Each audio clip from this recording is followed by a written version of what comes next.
And what is it that one seeks delight in? What does one welcome?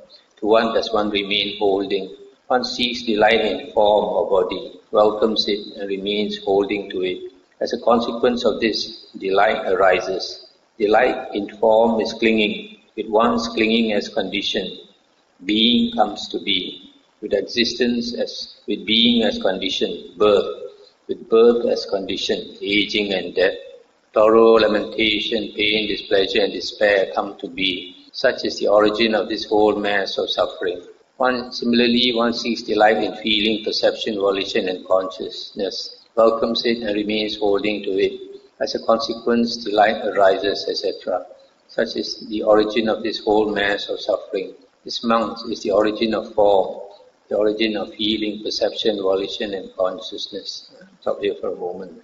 So here, the Buddha says the origin of body, feeling, perception and volition, consciousness, that means the origin of body and mind, is that one is attached to the five aggregates.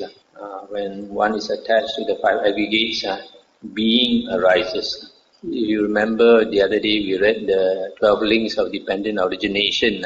Upadana is attachment or clinging. Upadana is the condition for bhava to arise. And bhava is this being, this perception that I am or I exist. So with being as condition, then jati, birth or rebirth takes place.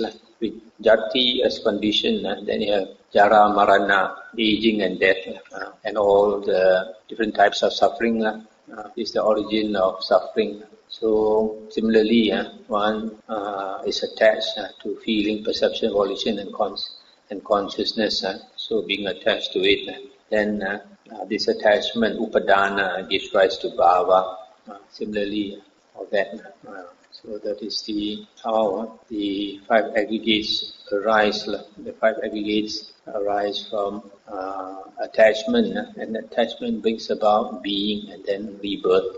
And what monks is the passing away of body? What is the passing away of feeling, perception, volition and consciousness? Here monks, one does not seek delight, one does not welcome, one does not remain holding.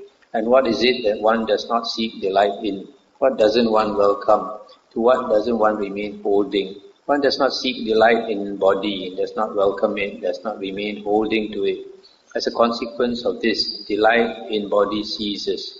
With the cessation of delight comes cessation of clinging. With the cessation of clinging, cessation of being, etc. Such is the cessation of this whole mass of suffering. Similarly, one does not seek delight in feeling, perception, volition and consciousness. One does not welcome it, does not remain holding to it.